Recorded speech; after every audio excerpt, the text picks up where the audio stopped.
Donc, je m'appelle Laurent Chaudron, je suis chercheur depuis plusieurs années à l'ONERA, donc l'Office national d'études et recherches aérospatiales, qui est l'établissement public, scientifique et technique, à caractère industriel et commercial, comme ça vous avez la totalité de l'appellation, chargé en France de conduire et d'orienter les recherches dans le domaine de l'aéronautique et de l'espace. Donc c'est un établissement public, ça veut dire que ça dépend de l'État, et que sa mission remonte déjà à de nombreuses années. Alors, il a été créé en 1946, fédérant cela beaucoup d'activités techniques ou scientifiques qui s'étaient déroulées dans toute la France. Et la mission principale, c'était de s'occuper des souffleries.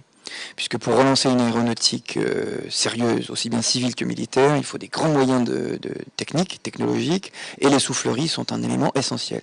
Donc l'ONERA a hérité en cela d'une prise de guerre datant de la Deuxième Guerre mondiale, et qui reste aujourd'hui une des plus grandes souffleries du monde, qui n'a jamais fonctionné, les Allemands ne l'avaient pas fait fonctionner encore, et qui est montée actuellement dans les Alpes françaises, à Modane plus précisément. Les activités de l'ONERA s'échelonnent autour de ce noyau, ce cœur de métier, on va dire, et de la recherche, en un certain nombre de centres qui vont de Lille, la banlieue parisienne, Midi-Pyrénées bien entendu, les Alpes, je vous en ai parlé, à côté de Grenoble, et puis PACA avec ce centre de recherche qui est en Provence, à Salon de Provence, sur la base de l'école de l'air. Alors la mission proprement dite de l'ONERA, c'est quoi? C'est quoi l'objectif? Est-ce qu'elle travaille selon des directives ministérielles, ou alors vous avez, vous, une mission propre qui vous est donnée, et laquelle? Alors, la mission se résume en deux mots très simples: conduire et orienter les recherches de l'aéronautique et de l'espace pour les besoins de la société, de l'industrie et de la recherche elle-même, pour continuer à alimenter cette avance technique et technologique qui peut être donnée. Donc il y a à la fois une responsabilité concernant le fait qu'il faut les faire, il faut avoir des résultats. C'est pour ça que souvent on dit à l'ONERA, c'est extraordinaire, parce que vous avez des résultats théoriques, mais en plus vous les mettez en œuvre, vous vérifiez que ça marche pas, ça vole pas, ça souffle pas. Donc il y a un côté de recherche appliquée que beaucoup d'autres établissements nous envient.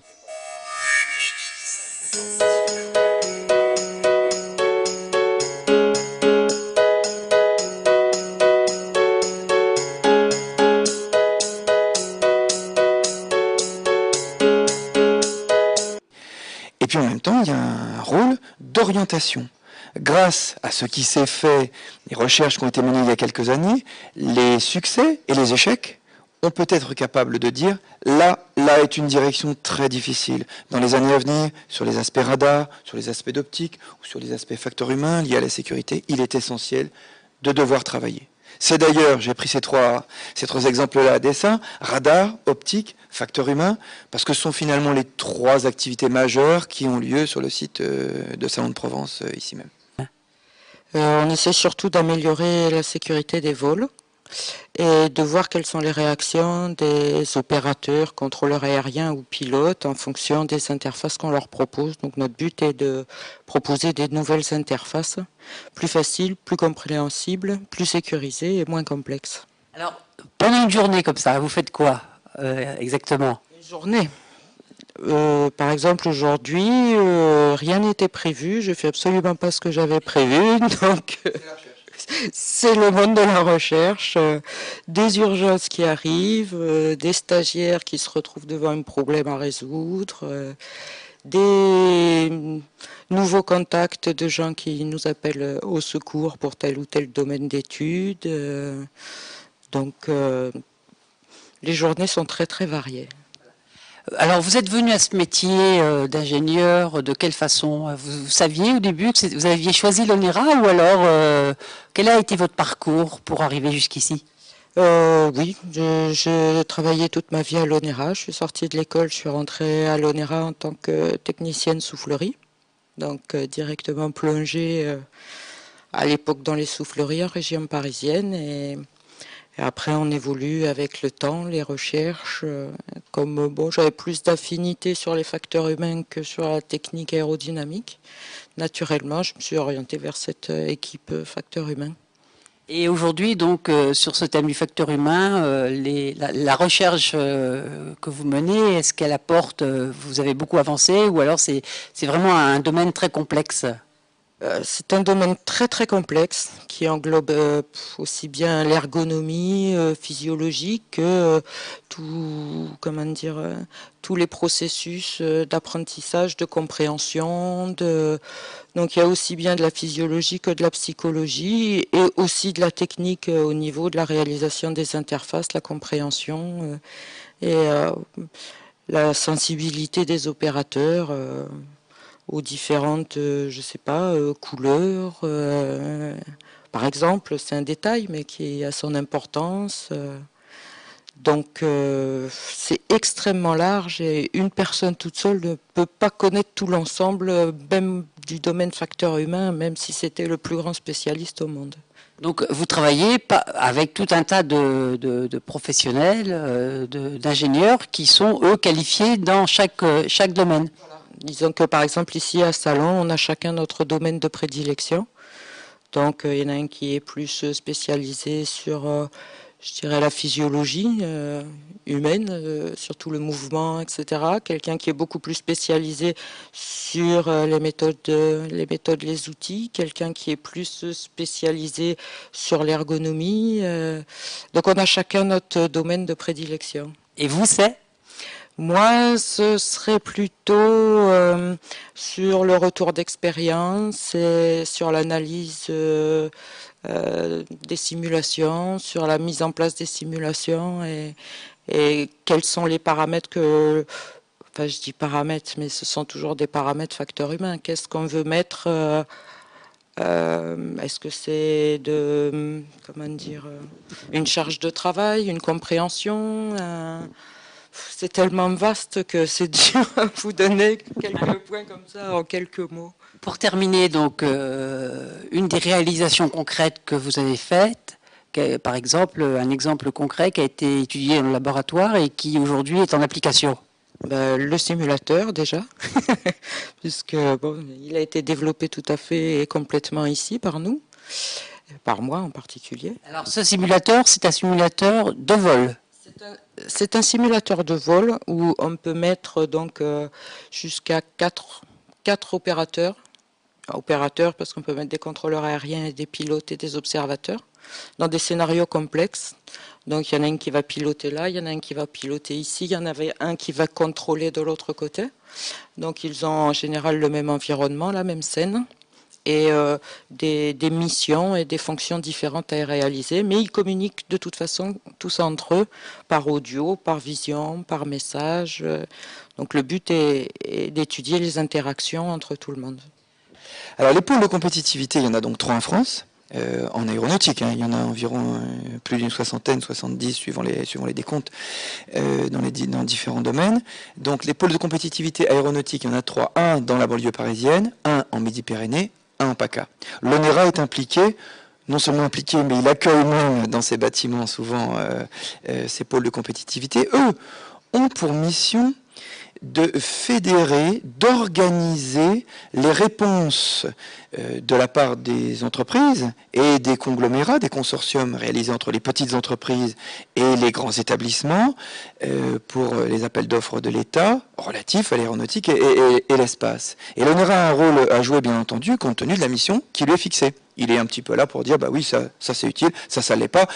Il est vrai qu'il a une voix équivalente, on va dire, en termes de respectabilité scientifique avec ses collègues de l'université, qui peuvent tout à fait aussi avoir leur mot à dire. Mais le rôle central, on va dire, ou fondamental de l'ONERA s'y retrouve. Nous sommes un des partenaires de Pégase. Et je crois qu'il n'est pas inutile de signaler que les différents projets qui sont jugés, parce que le rôle d'un pôle de compétitivité est de juger, d'apprécier la qualité des réponses fournies par ces consortiums de petites moyennes entreprises face à des appels d'offres divers et variés, donc de les fédérer et d'avoir donc une bonne visibilité et de bien comprendre ce qui se fait de mieux comme technologie directement utilisable dans toute la France. Donc le rôle de l'ONERA au sein de Pégase est de pouvoir apprécier la qualité de ces petits travaux technologiques ou de recherche, voire plus ou moins gros, et donc de les mettre en perspective par rapport aux grosses activités de recherche que l'ONERA doit mener en propre. Le dirigeable, curieusement, est en train de renaître.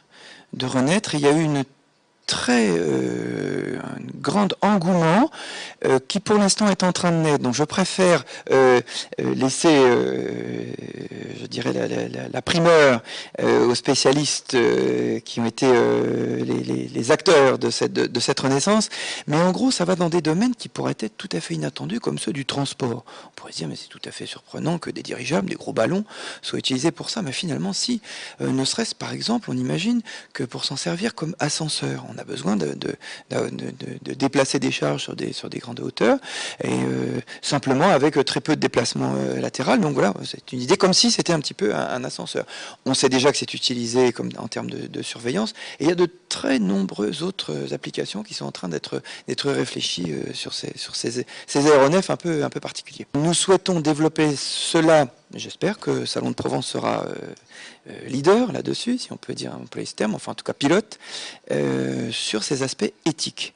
Car ces éléments-là sont également très importants par rapport à la compétitivité. S'agit-il d'une compétitivité sauvage, auquel cas tout est permis, ou bien doit-on réfléchir non seulement en termes environnementaux, mais également en termes éthiques. Quels sont les moyens qui sont mis en œuvre derrière cela? Quelles sont les conséquences qui sont derrière cela? Vous comprenez bien que tout cela demande un peu de temps. Oui, parce qu'on s'est aperçu, par exemple, qu'en termes de réchauffement planétaire, le trafic aérien avait quand même une part relativement importante dans ce réchauffement. Tout à fait. Donc, dans le réchauffement lui-même, alors, toujours la même question se pose aussi scientifiquement. Également, elle doit se poser pour nous, même si nous sommes impliqués dans les aléas technologiques pour trouver une solution, pour faire voler un avion plus efficacement. Il n'empêche qu'il nous faut bien réfléchir à ce qu'on appelle l'attribution causale. L'attribution causale, c'est en quoi cette partie du réchauffement climatique peut être attribuée comme cause à une activité humaine, technologique. Donc il faut aussi prendre ce temps-là. On sait par exemple que certains éléments d'apparition de nuages en Europe sont liés à une augmentation du trafic. L'Europe est une plateforme de passage tout à fait extraordinaire. Donc ça doit commencer par nous interpeller sous la forme, est-il bien raisonnable d'offrir, de s'engager à corps perdu et d'offrir toutes les facilités de voyage si c'est au détriment de notre propre santé, celle de nos enfants, de nos petits-enfants. Ne doit-on pas réfléchir à d'autres moyens de voyager? Ou faut-il être plus raisonnable, agir avec plus de discernement, imaginer d'autres moyens de carburant? Donc, la croisière en dirigeable, hein, c'est bon, hein? tout à fait, on peut tout à fait imaginer ça, s'il s'agit de se déplacer sur des distances plus courtes. Donc, vous voyez qu'on s'aperçoit donc assez vite, et ce devrait être une morale d'ailleurs qui devrait être valable pour nous tous, que ce qui apparaît comme une contrainte, si j'étais un chercheur sans discernement, je veux absolument faire voler un aéronef plus rapidement et peu me chaud les problèmes de pollution ou de réchauffement climatique, c'est le cas de le dire. Eh bien non, je m'aperçois que la contrainte qui serait de réfléchir à ces problèmes d'environnement devient moteur de l'invention. Et si elle n'avait pas existé, peut-être que je ne me serais pas posé les bonnes questions. Du coup, me posant les bonnes questions, je réalise un projet qui est bien meilleur que si je n'avais pas eu cette contrainte. On vient de parler des facteurs humains. Je pourrais en reparler. En voilà un, c'est un gros. Et on a souvent parlé des drones. Alors les drones, donc il y a les effets d'annonce. On imagine, et c'est normal, que les drones vont faire tout un tas de choses formidables, extraordinaires. Nous sommes là justement pour faire en sorte, avec discernement, que cela puisse se faire dans le meilleur intérêt aussi bien technique que de sécurité, qu'environnemental et sociétal, comme on dit maintenant. Nous sommes en liaison avec aussi les organismes chargés de la sécurité civile également, la gendarmerie, pour réfléchir à tout ce que nous pourrions apporter honnêtement. Au jour d'aujourd'hui, par grand vent, avec des conditions terribles de feu par exemple, on peut difficilement imaginer qu'un drone puisse offrir le niveau d'efficacité qu'offrent les équipes opérationnelles ultra entraînées et les professionnels qui sont en jeu. En revanche, nous pouvons ensemble réfléchir à ce qu'il pourrait être apporté dans les années à venir, justement pour protéger aussi bien l'environnement, parce qu'il brûle, et les personnes chargées d'y intervenir. Le troisième, je pense qu'il serait à rapprocher de cette fête de la science. L'ONERA était, avec l'Armée de l'Air, un des initiateurs de cette fête de la science à Salon de Provence. Pourquoi je parle de cela? Parce que chacun sait qu'au jour d'aujourd'hui, l'engouement pour les carrières scientifiques marque le pas. Par rapport à d'autres carrières, par rapport aussi à un certain enfermement en France sur le fait qu'il faudrait, dès qu'on est en seconde, avoir choisi sa voie. Or, on va avoir besoin, pour les contraintes et les enjeux dont on a parlé, environnement, sociaux, sécurité, on a besoin de cerveaux, on a besoin de jeunes filles, de jeunes garçons qui soient bien formés, qui soient motivés pour cela. Il faut leur donner envie, il faut que tous puissent dire « oui, moi je peux moi aussi venir travailler sur les radars qui permettront de faire naviguer les aéronefs avec plus de sécurité. Je veux moi aussi travailler sur les facteurs humains de façon à pouvoir améliorer la sécurité. Moi aussi je veux pouvoir développer ces systèmes aériens qui permettraient de mieux surveiller, prévenir les incendies, les catastrophes, les pollutions. Donc il faut pouvoir donner cet engouement-là. Ça veut dire qu'il faut populariser, et en même temps, on ne nous attend pas. On ne nous attend pas en Inde. Nos collègues scientifiques indiens, nos collègues scientifiques chinois travaillent très durement, très âprement, et scientifiquement avancent beaucoup. On ne peut donc pas se contenter de vendre la recherche grâce au pôle de compétitivité pour faire un joli projet qui sera très efficace dans les 2 ans à venir. Il faut réfléchir pour les 10, pour les 20, pour les 30 ans qui viennent. Il faut donc faire une science dure, solide, parce qu'on sait au jour d'aujourd'hui qu'ici, il sera nécessaire que les jeunes collégiens qui sont encore en train de se demander ce qu'ils vont faire, eh bien, leur cerveau, leurs compétences, leur savoir-faire sera indispensable pour faire améliorer tout cela.